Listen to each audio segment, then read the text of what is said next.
தேங்காய் மரத்தில் தேங்காய் கொட்டி 1 மாதம் ஆனாலும் அது கிடக்கு போ, எடுத்து போட்டுக்கலாம், மொத்தமாக சேர்த்து எடுத்துக்கலாம் அப்படின்னு சேர்த்து வச்சுருப்போம். ஆனால் இப்போ எப்படா தேங்காய் மரத்துலேருந்து விழும் அப்படின்னு சொல்லி காத்திருந்து பொறுக்கிட்டு வந்து எல்லாத்தையும் தேங்காய் பருப்பெல்லாம் உடச்சி நல்லா சூப்பராக கொப்பரை தேங்காய் காய வச்சுட்டோம். என்னன்னு தானே கேட்குறீங்க?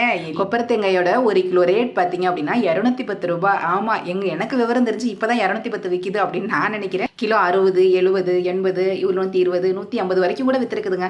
ஆனால் 210 ரூபா அப்படிங்கிறது இப்போ தான் ஃபஸ்ட் டைமு. ஸோ நல்ல ரேட்டு அப்படின்னு தான் நினைக்கணும். தென்னை விவசாயிகளுக்குலாம் சூப்பரான ஒரு குட் நியூஸ் அப்படின்னு தான் சொல்லணும்.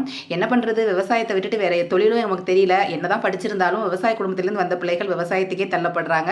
வேலை பிடிக்குதோ பிடிக்கலையோ, லாபம் இருக்குதோ இல்லையோ, ஆனாலும் விவசாயத்தில் பெருசாக ஒரு நிம்மதி கிடைக்குது. அதனாலேயே பார்த்தீங்க அப்படின்னா ஒன்றும் வேலை தெரிய அலைய வேணாப்பா, கஷ்டப்பட வேணாப்பா, வாழ்க்கை வந்து நிம்மதி இல்லாத வாழ்க்கையாக போகும். நீ டிராஃபிக்லாம் அலைஞ்சு திரிஞ்சு வீடு வந்து சேர்றதுக்கே அவ்வளோ நேரம் ஆகும். நம்ம பாரு விவசாயத்தில் நம்ம நினச்ச நேரம் வேலை செய்யலாம், நம்மளே முதலாளியாக இருக்கலாம் அப்படின்னு சொல்லிட்டு பெருசாக எதையாவது ஒரு பில்டப் பண்ணி விட்டு நம்ம படித்த படிப்புக்கு வேலை தேடாமல் அப்படியே விவசாயத்தையே நோண்டிகிட்டு இருக்கோம். நிச்சயமாக பார்த்தீங்க அப்படின்னு விவசாயத்தில் லாபம் இல்லை.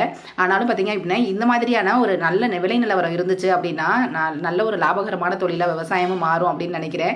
தேங்காய் பருப்புலாம் பார்த்தீங்க அப்படின்னா நல்லா காய வச்சு எடுத்து வச்சாச்சு. மூட்டை தூக்க வாப்பான்னு கன்ஸுக்கு ஃபோன் அடித்தா கன்ஸ் வரவே இல்லை. நம்மளும் சூப்பராக வந்து நம்மளோட பிரெயினை யூஸ் பண்ணி மேலேருந்து தள்ளி விட்டோம். அழகாக அது வந்து ரொட்டேட் ஆகி வந்து கீழே வந்து சேர்ந்துருச்சு. ஸோ இன்றைக்கி பார்த்தீங்க அப்படின்னா ஈவினிங் அங்கே வயலேருந்து சமைச்சு எடுத்துகிட்டு இங்கே வந்துட்டோம். பசங்களும் ஸ்கூல் விட்டு வந்து வெயிட் பண்ணிட்டு இருந்தாங்க. ஸோ அவங்கள என்ன சாப்பாடு எடுத்துகிட்டு வந்திருக்க அப்படின்னு கேட்குறத காட்டிலும் என்ன ஸ்நாக்ஸ் கொண்டு வந்திருக்க அப்படின்னு தான் கேட்பாங்க. பார்த்தீங்க அப்படின்னா அம்மா என்ன ஸ்நாக்ஸ் வாங்கி வந்திருக்க அப்படின்னு சொல்லி கேட்டுகிட்டே இருந்துச்சு.